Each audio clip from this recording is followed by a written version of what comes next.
Dios, hermano, no vamos a poder, ¿verdad?, avanzar, continuar, hermano, ¿verdad? Así es que vamos tomados de la mano de nuestro Dios. Y esta alabanza se titula Tomado de la mano yo voy.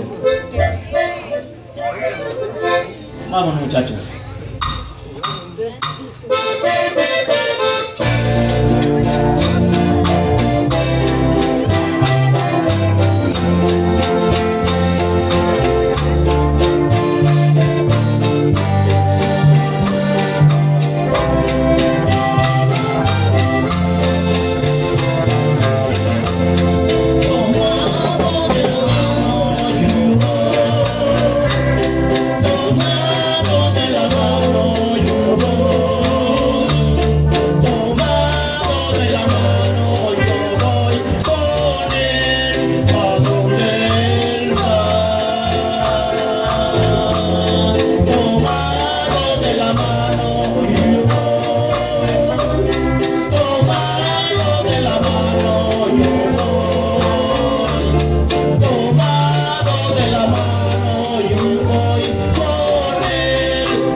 Así debemos caminar, tomados de la mano de nuestro Dios.